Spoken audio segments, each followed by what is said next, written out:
Hi, I'm Dr. Elliot Adam from ElliotOracle.com. I'm also the author of the best selling Fearless Tarot and Tarot in Love, Consulting the Cards in Matters of the Heart. Both books are published by Llewellyn and they're available wherever books are sold. And if you've gotten your hands on these books and you enjoyed them, if you would do me a great favor and leave a review on Amazon or wherever you bought the book, that really does help the work get out there more. So I really do appreciate that. It is time for this week's Oracle reveal. So, yesterday on my social media, I placed up a photo of three different birds, and I asked you to use your intuition and just ask yourself which bird seems to be calling to you, because that bird has your message. And the three birds were the hawk, the raven, and then also the heron. So, if you're just joining me now, ask yourself which bird seems to get caught in your mind, because that bird has your message. So, for those of you who picked the hawk animal spirit, hawk flies high above. It's the messenger of the birds. And if you're attracted to hawk, it could be a time where you're just more receptive to messages in your daily life. This could be signs or signals, little things that you're noticing that seem to have significance. Sometimes the hawk can come through the sign or signal of hearing a song that seems poignant or words that are just meant for you, or even just noticing colors or a certain animal that keeps crossing your path. Always the universe is seeking to communicate with you through patterns. First card for Hawk is where it's best for you to place your focus this next week. And we get the Knight of Swords. And we can see the Knight of Swords here. He's kind of racing ahead on his horse. He's thrashing it. He's like, go, go, go. And the horse is looking up at him like, I can't go any faster. So the knight can represent the cruel taskmaster within, and the horse can be your physical body. And so if you're attracted to hawk this next week, it might be a time where you have to be kinder to yourself. You might be really driven or stressed or focused on a goal, and yet you're needing to stop and breathe and pace yourself. Also, Knight of Swords can say that you just need to be a little bit more thoughtful on how your energy might be coming across. If you're mad or stressed or scared, you can react in a way for other people that can sometimes be inconsiderate. So sometimes this card is about stopping and being self aware of the energy that you're putting out there. The next card is going to be advice from your inner wisdom for this next week if you picked the hawk, and we get the Nine of Cups reversed.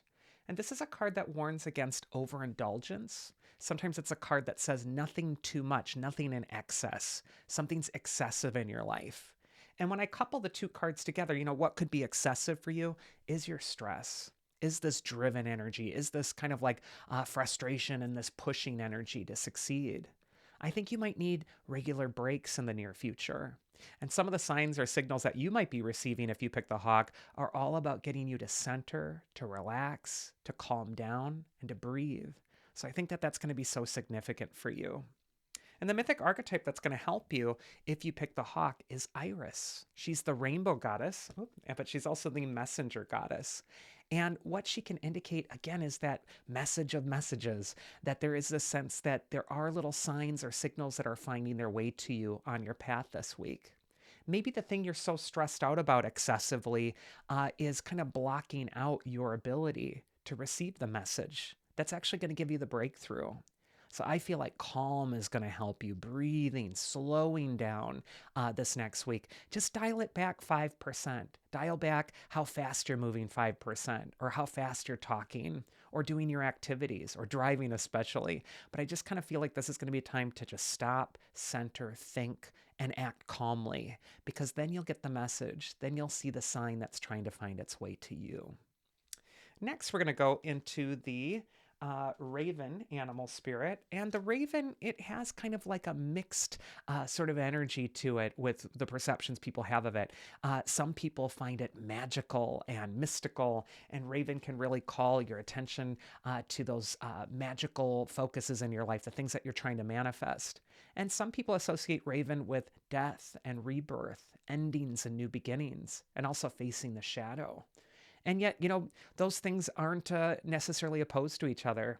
I think that both of those themes could be happening for you this next week, where you're looking at your shadow, where you're dealing with the shadow aspect, but you're also finding great power, magic power in that, that's able to shift your energy. So I just kind of feel like with Raven this week, pay attention to what you're avoiding and face your fears. Move forward anyway. First card for Raven is where it's best to place your focus this next week. We get the Page of Pentacles. And for me, the Page of Pentacles is the student of the tarot.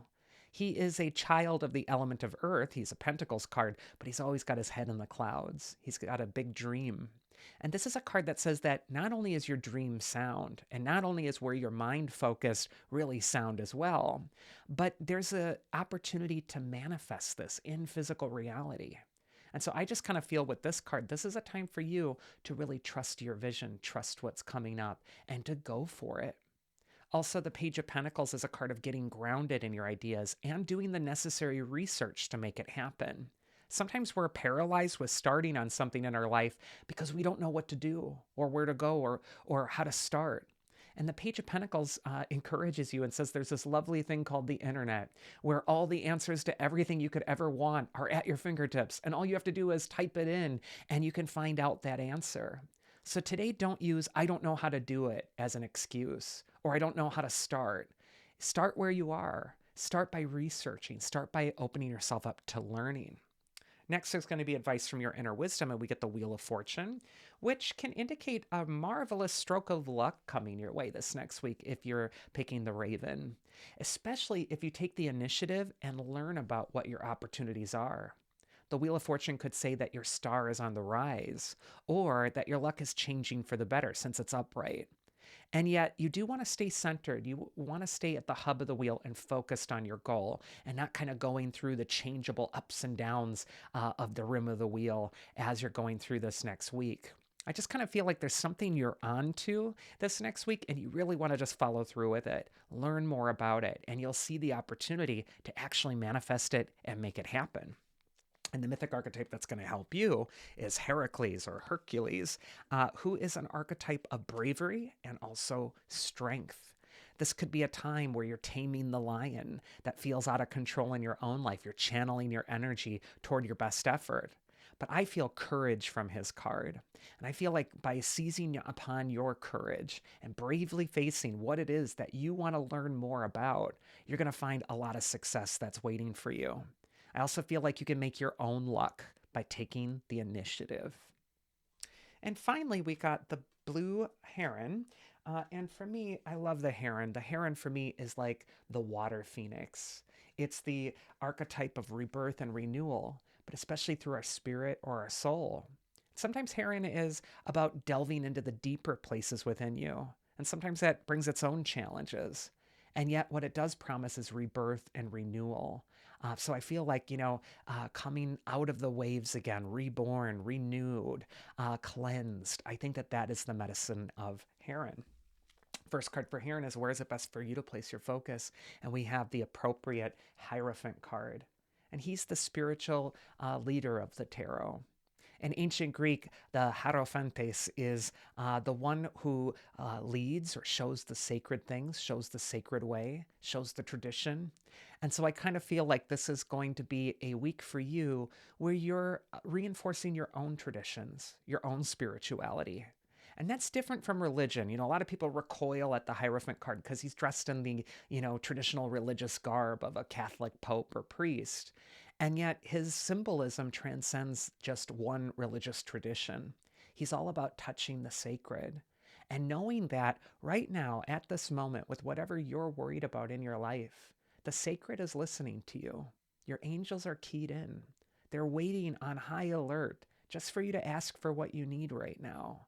And so it's so important for you to turn toward what's eternal and to turn toward your own light at this time and to go your own road and believe it's right despite any opposition. I just feel like this is a time to open up to the sacredness in your life and watch the miracles unfold. Next is going to be advice from your inner wisdom for this next week. And we got the Two of Pentacles reversed, which can really indicate that you're going to be struggling a little bit with flexibility with all the ups and downs emotionally that are kind of happening over the next week. It's going to feel like an emotional roller coaster.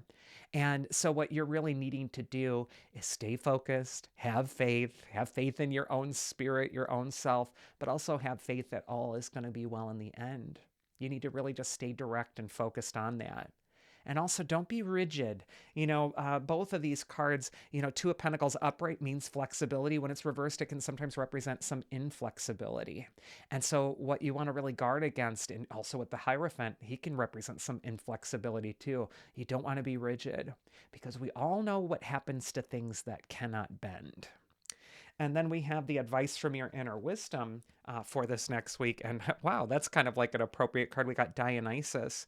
He's the god of wine, but also freedom, ecstasy, and transcendental experiences, things that go above the norm, the mundane. Dionysus could be calling you to reach toward what's highest within you. But he could also say that it's time to transcend some of this chaotic, mundane, earthly stuff that seems to happen around you. And instead, you really need to recenter with your spirit, with the part of you that can rise above or see things in their proper perspective. I also feel like there's escape available for the blue heron this next week. So there might be a sense of like, okay, I'm just going to detach from some of this drama, detach from the emotional roller coaster, and just allow myself to feel a little bit more centered by just kind of detaching from it, by taking a step back from all that chaos. And that is this week's Oracle. I do hope you enjoyed it. If you love my weekly oracles, you'll absolutely adore having a one-on-one tarot session with me, and you can book that at elliotoracle.com. You'll be able to see my availability, my schedule, and you'll be able to pick what works best for you. I also appreciate anybody who is able to put a thumbs up on the video, likes, shares, subscribe, all that jazz. If you found this useful, share it with a friend. It really does help the community grow. But I just want to thank all of you for spending your week with me, and know that I will be here again next week with next week's Oracle. So whatever you're doing this next week, please stay safe, stay centered, stay calm, and have faith, and do take care.